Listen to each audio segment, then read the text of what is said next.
I find the first misconception is, well, she's old, therefore she's frail. Old and frail go together. And then they look and they say, well, she's old, therefore she can't be with it. My name is Paulette Taylor, and I'm 80 years old, and I work in aged care in Woman Bay.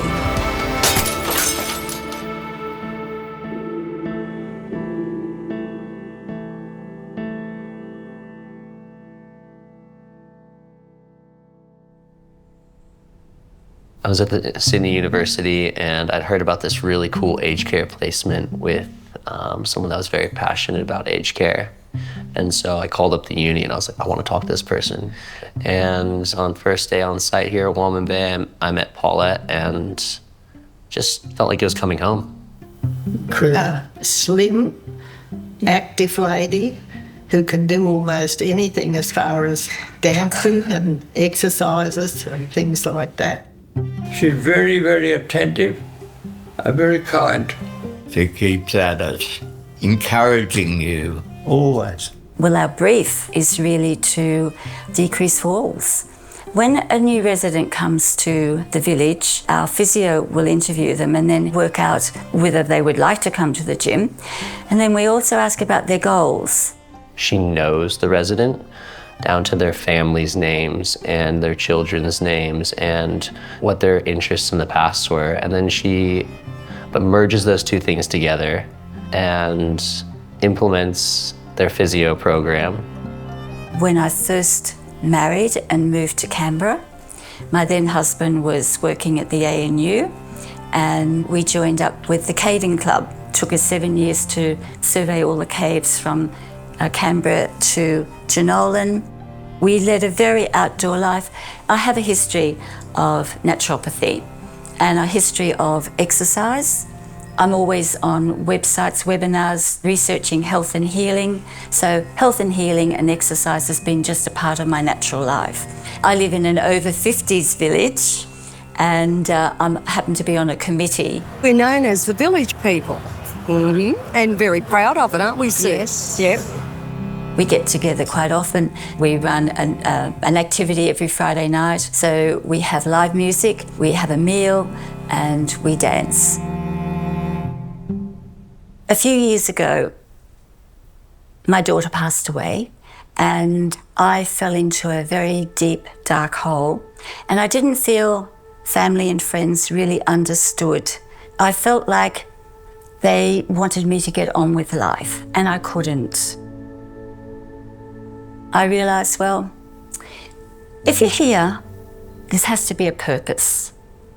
So what the hell is that purpose? I've happened to be visiting my mum for a weekend, and I saw a little ad in the paper teaching English in China.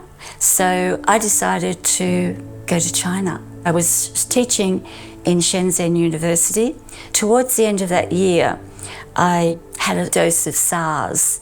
To end up in hospital in China where nobody can speak English was very difficult. So I came home. But when I came home, I had nowhere to live. And so my family said, oh, well, Mum's getting a bit frail, so why don't you go home and look after Mum?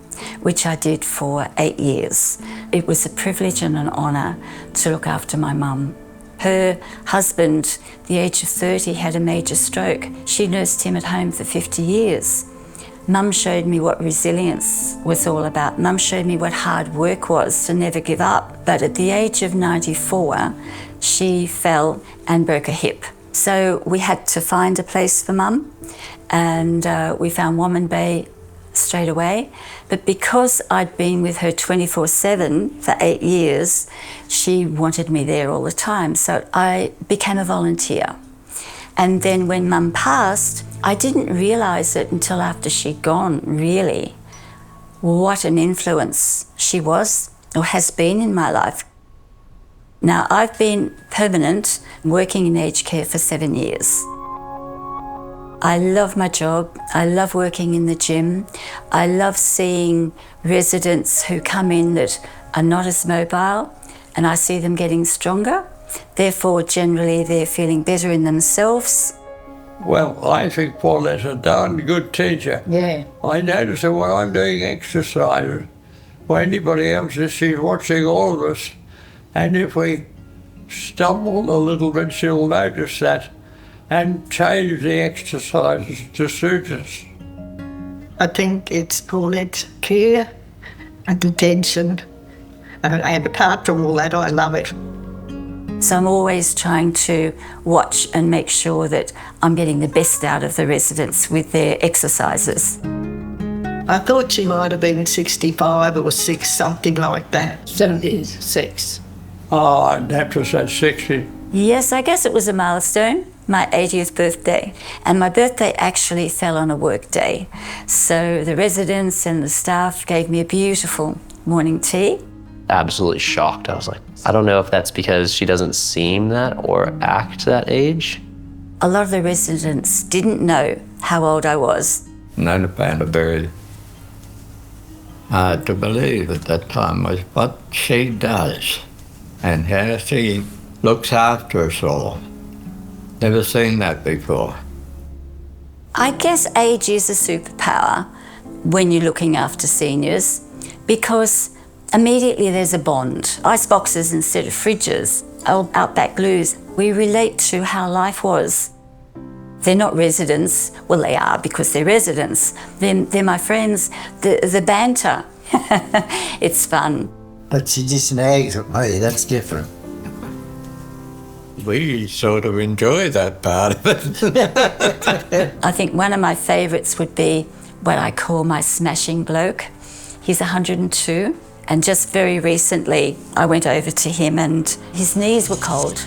I said, Jeff, your knees are cold. Would you like me to go and get a little old lady's cotton blanket and throw over your knees? He says, quick as a flash, forget the blanket, you'll do. And I said, Jeff. I give her a bit of cheek.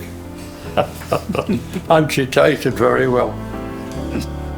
Part of what gets me out of bed every morning is just seeing how residents are responding. Like Jeff, he couldn't feed himself. And then one day in the gym, we're doing our bicep curls, and Jeff starts doing this. Hey, Jeff, what are you doing? I'm showing you I can eat my dessert, I can eat my porridge. Couldn't do that before. Tears were rolling down my eyes because it gives me such a sense of joy and pleasure to see somebody doing something they couldn't do before. I've got other family who visit me, and they're noticing that I'm better now than when I arrived here. My daughter has seen it actually. She said, you were walking faster. I've been away for 3 months on holiday, and when you get that big gap, I came in on Tuesday and I saw the amazing improvement. She's the right person in the right place. And we're very good pupils, I Oh, thought. yes. Very good pupils. And we all enjoy coming here, that's for sure. You walk in there and you're treated individually and in a loving sort of way. And she runs the risk of burning herself out like pitch. Where she goes, but she puts her all into him. She's not aging. And I think it is because she's still in her work. I mean, you see her up on the dance floor, she dances all night down here. Oh, yeah. When I came back from China, somebody said, you've got to have something to look forward to. I said, well, I want to learn to dance. And so I've been trying to learn to dance for some time. And just by chance, a chap who now comes to our Friday nights is a good dancer. So he's been teaching me to dance. And so dancing is my happy place outside of work.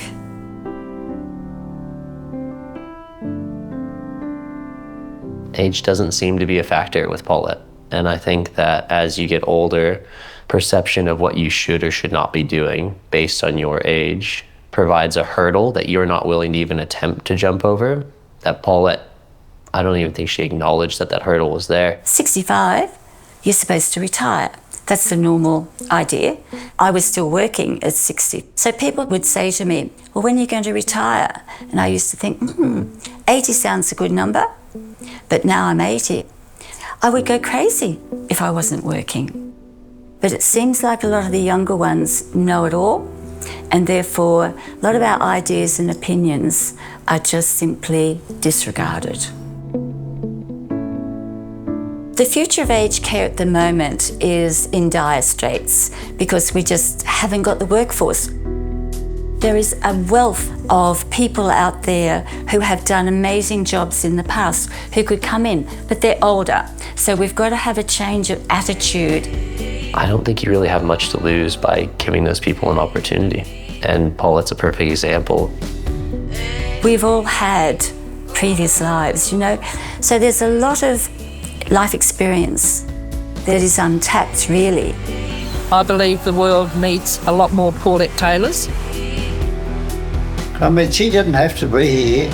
I'm 60 and I just look at Paulette and think, you know, this is possibly my future as well. Aged care is not somewhere where people go to just eke out the end of their life. They're trying new things. They're there enriching their lives. They're not there to just curl up and die. Aged care now is enrichment.